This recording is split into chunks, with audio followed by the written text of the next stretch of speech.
Good morning everyone. Basa tayo Bible guys. May pinipiga ako sa kamay ko. Okay. Ang haba naman.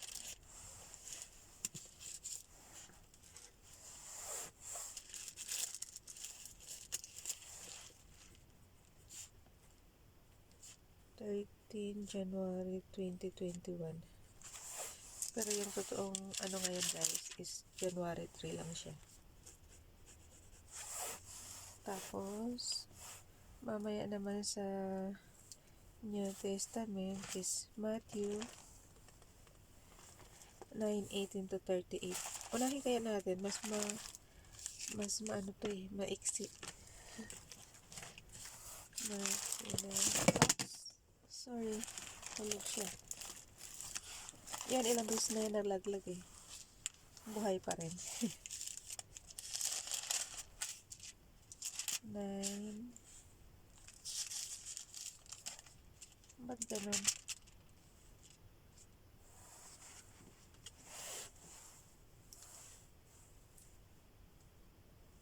So yung karugtong kahapon guys.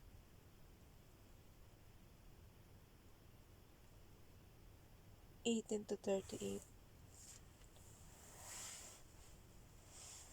Ibababa na natin para teka muna. Ano ba talaga?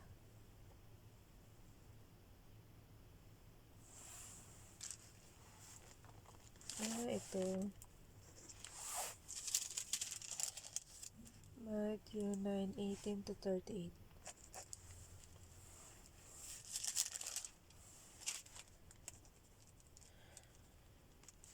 Mas gusto ko pa rin dito sa room ko, napakatahimik. Kahapon napakaingay sa labas. Kaya pagpasensya nyo na yung kahapon. Pag hindi kasi ako nakabasa sa bahay, gumagawa ko ng paraan para mabasa ko talaga. Ayoko mag-skip na isang araw guys. Kahit advance na tayo. Matthew 9:18 to 38. 13 January. Kahit basa lang ng basa, basta balang araw matututunan din natin itong Bible, di ba? Pag naka 1 year na tayo. May mga expert naman dyan Hindi tanong tayo. Tsaka may footnotes na dito pag di nyo maintindihan guys. Kaya lang tinatamad ako magbasa kasi nga maliliit. Sige na, basa na. Jesus heals a bleeding woman and restores a girl to life. While he was saying this, a ruler came and knelt before him and said, "My daughter has just died, but come and put your hand on her, and she will live." Jesus got up and went with just died. No. Jesus got up and went with him, and so did his disciples. Mali ng line guys. Doon ako sa verse 19. Ulit. Jesus got up and went with him, and so did his disciples. Sumama siya doon sa yung roller. Just then a woman who had been subject to bleeding for 12 years. Ay, grabe naman. 12 years na pagdurugo. Came up behind him and touched the edge of his cloak. She said to herself, "If only touch his cloak, I will be healed." Ang galing. Kaya nga yung COVID-19, paano ka mahahawakan Jesus para gumaling na lahat? Jesus turned and saw her. "Take heart, daughter," he said. "Your faith has held you." And the woman was healed from that moment. Pero mo guys, 12 years na pagdurugo. When Jesus entered the rollers, kaya mo yun, 12 years. Yun nga lang, ilang araw kang parang matataranta ka na.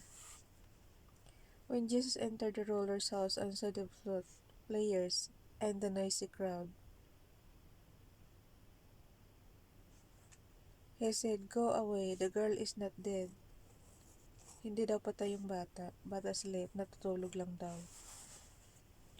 But they laughed at him. After the crowd has been put outside, he went in and took the girl by the hand, and she got up. News of this spread through all that region. Oo, kahit naman tayo kahit nga yung sa mga albularyo lang guys, pagka nakakagaling, di ba, syempre babalik-balikan. Ngayon, tsaka magbabalita ka agad na nakakagaling. Jesus heals the blind and mute. As Jesus went on from there, two blind men followed him, calling out, "Have mercy on us, son of David." Ba't son of David ang tawag nila kay Jesus? When he had gone indoors, the blind men came to him, and he asked them, "Do you believe that I am able to do this?" Talaga. Tinanong niya guys, kung kaya, ano? Indoors blind, and he asked, "Do you believe that I am able to do this?" Kung naniniwala ka ra ba na magagawa ko ito? And then, "Yes, Lord," they replied. Sabi na sa'yo, pananampalataya lang guys eh. Then he touched their eyes and said, "According to your faith, will it be done to you." So, pag sinabi mo maniniwala ka, so marirestore yung sight mo. Jesus warned them sternly, "See that no one knows about this." But they went out and spread the news. Ala, hindi nila sinunod si Jesus. Oh. Sinabi na nga na huwag sabihin. Walang nakakaalam. Pero sila, in-spread nila yung news about him all over that region.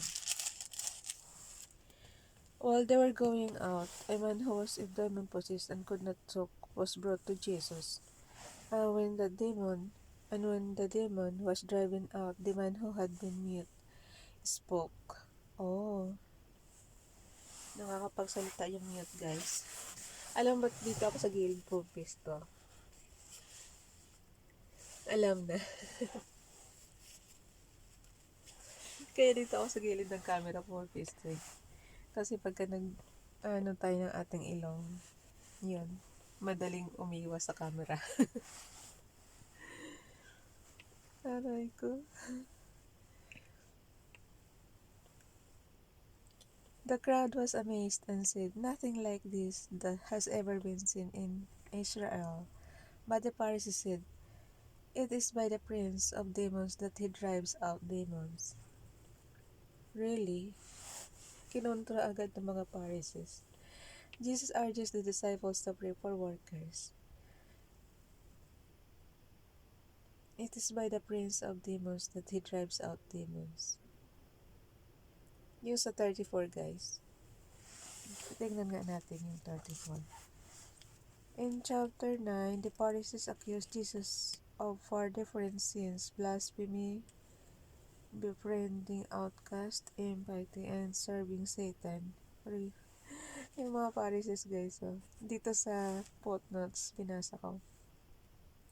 Matthew shows how Jesus was maligned by those who should have received him most gladly. Why did the Pharisees do this? Number 1, Jesus bypassed the religious authority. Oh, he weakened their control over the people. Kumbaga sa jealousy ang nangyayari dito sa mga Pharisees. Kaya sila kay Jesus. He challenged their cherished beliefs. He exposed their insincere motives. Oo nga naman. Kaya medyo sila kay Jesus. medyo medyo kinokontra nila si Jesus dito. Okay. Sa 34 yun. Jesus urges the disciples to pray for workers. Jesus went through all the towns and villages, teaching in their synagogues, preaching the good news of the kingdom, and healing every disease and sickness. When he saw the crowds, he had compassion on them because they were harassed and helpless, like sheep without a shepherd. Then he said to his disciples, "The harvest is plentiful, but the workers are few. Ask the Lord of the harvest, therefore, to send out workers into his harvest field." Lipat na tayo sa New Testament, guys. Genesis 31 and 32 tayo.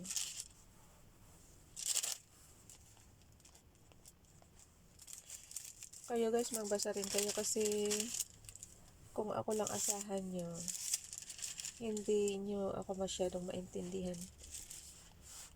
Kaya, mainam na yung kanya-kanya tayo ng basa ba.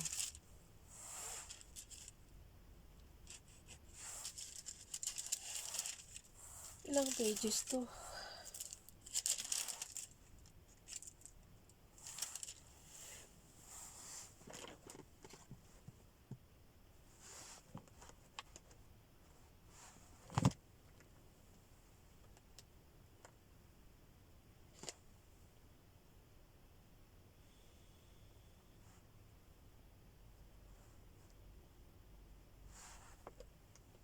31 and 32 talaga. Jacob returns home. Jacob flees from Laban. Paano yung pagpunta mo sa bahay, sa ano mo, si Esau naghihintay doon? Kasi may ano rin siya kay Esau eh. Di ba? Kaya nga siya napunta kay Laban eh, kasi pinagbantaan na siya ni Esau.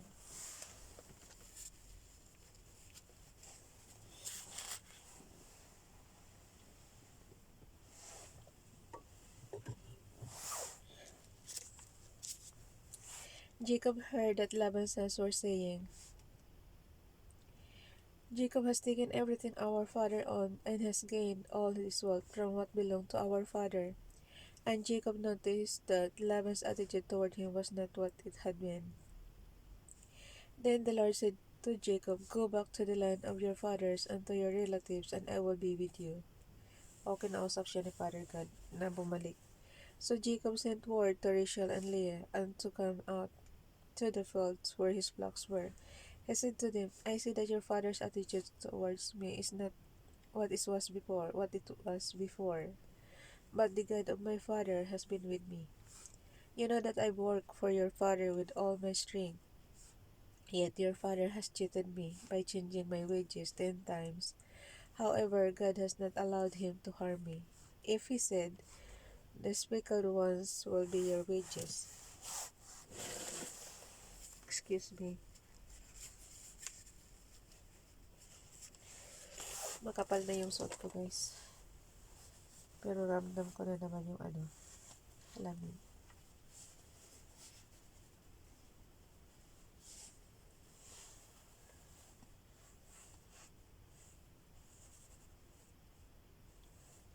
If he said, "The speckled ones will be your wages." Sa verse 8 na tayo, guys, ng 31.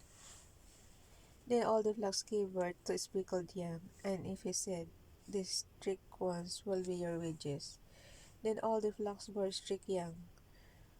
So God has taken away your father's livestock and has given them to me. Ang galing. In breeding season, I once had a dream in which I looked up and saw that the male goats mating with the flock were streaked, speckled, or spotted. The angel of God said to me in the dream, "Jacob." I answered, "Here I am." And he said, "Look up and see that all the male goats mating with the flock are streaked, speckled, or spotted, for I have seen all that Laban has been doing to you. I am the God of Bethel, where you anointed." God of Bethel, guys. God of Bethel.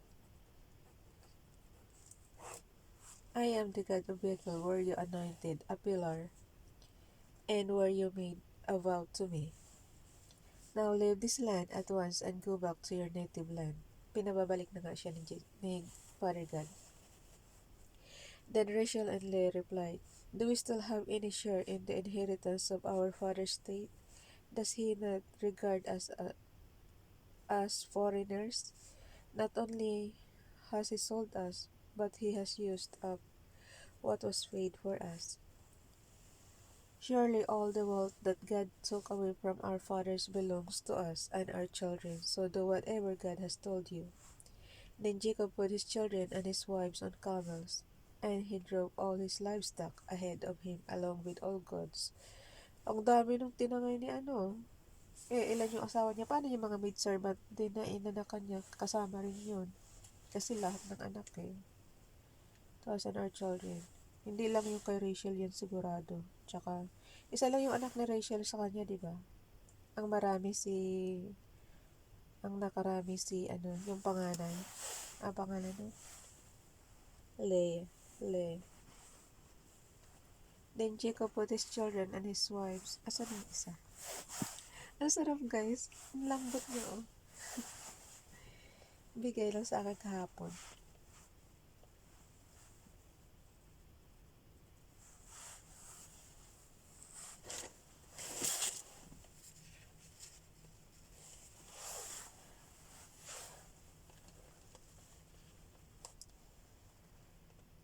Asaan na tayo guys?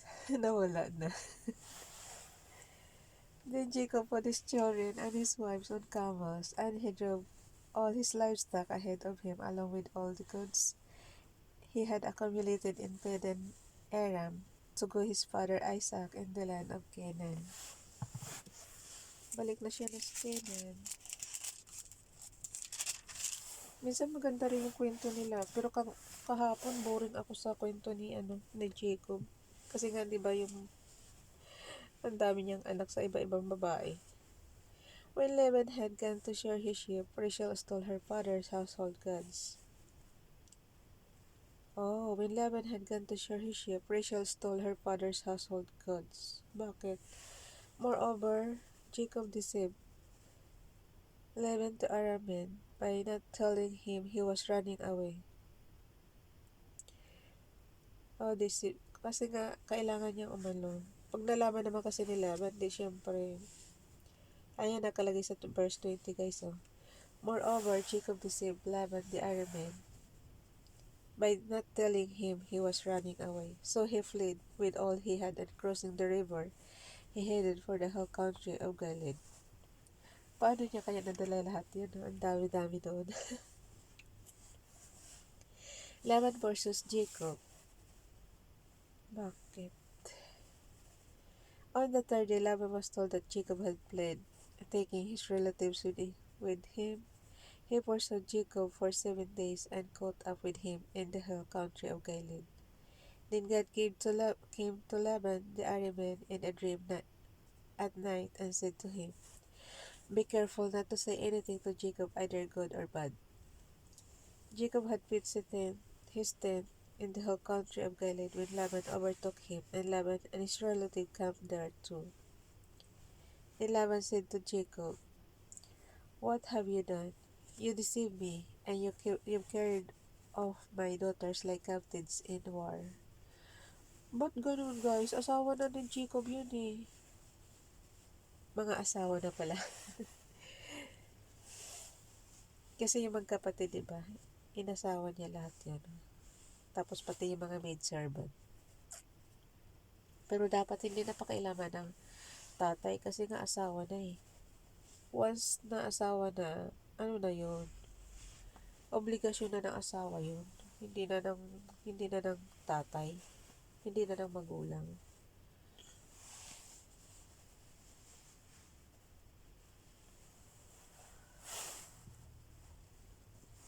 What? Ayun. Why didn't you tell me so I could send you away with joy and singing to the music of tambourines and harps? As in papayagan pag nagpaalam. You didn't even let me kiss my grandchildren and my daughters goodbye. You have done a foolish thing. I have the power to harm you, but last night the God of your father said to me, "Be careful not to say anything to Jacob, either good or bad." Now you have gone off because you long to return to your father's house, but why did you steal my gods? My gods? Jacob answered to Laban. Si Rachel ang nagnakaw eh, hindi naman si Jacob. Diba? Ayan o, Rachel stole her father's household gods. Jacob answered Laban, "I was afraid because I thought you would take your daughters away from me by force. But if you find anyone who has your gods, he shall not live." Naku, lagot si Rachel.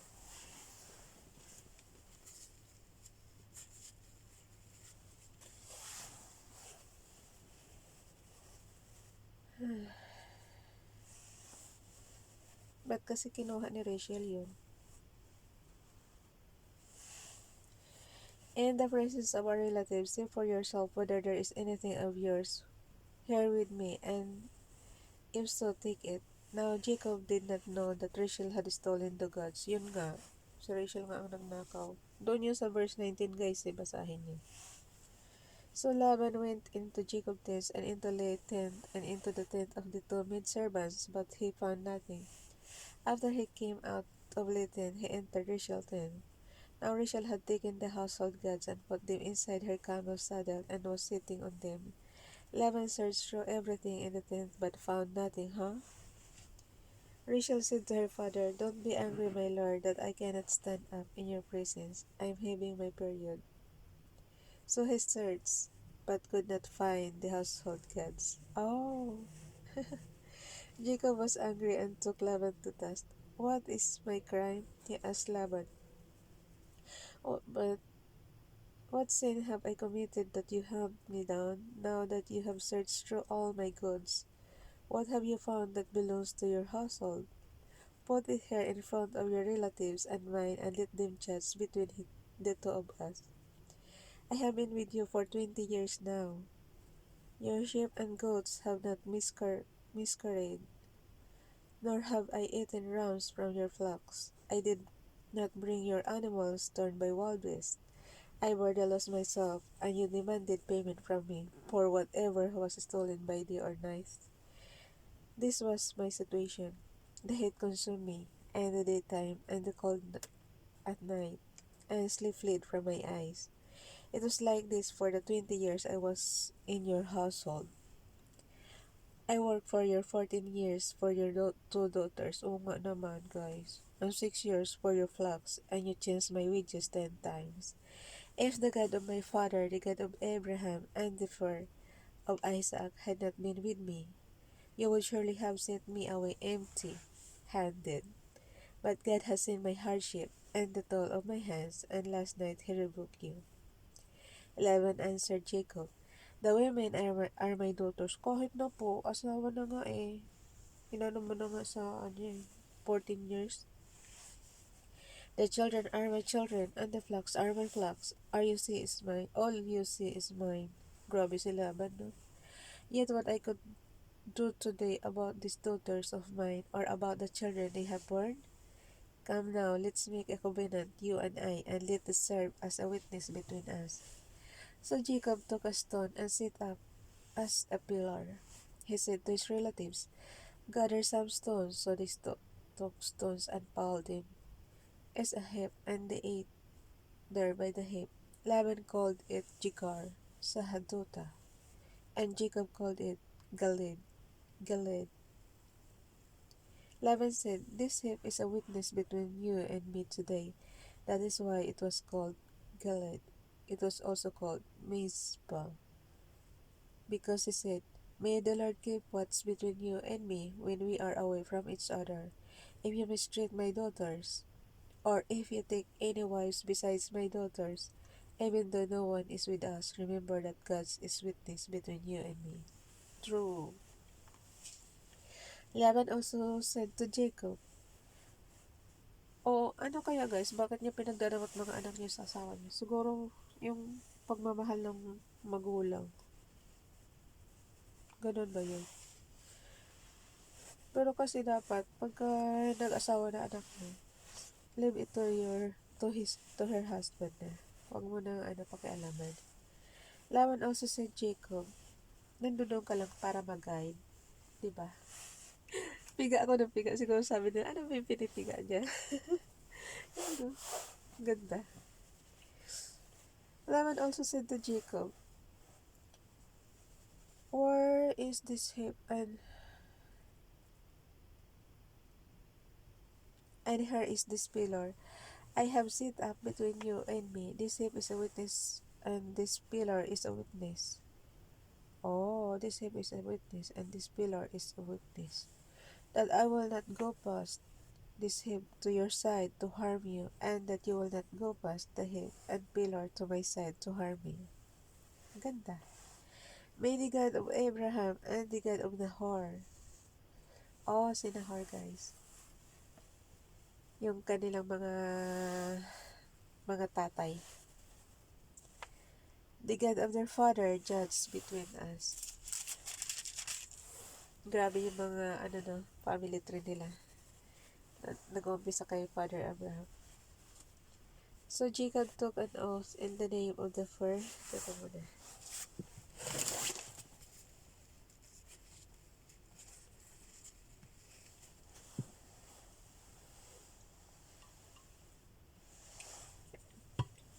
Matatapos na lang eh. Hindi pa ako pinatapos. So Jacob took an oath.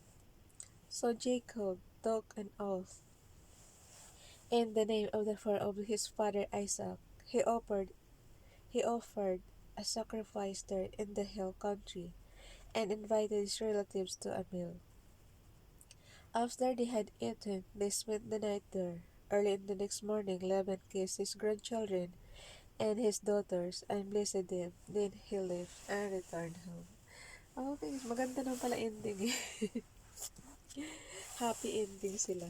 Okay lang. Happy ending. Yan ang reaction natin. Bye guys, pray na kayo. Bye Philippines, keep safe and God bless. Amen.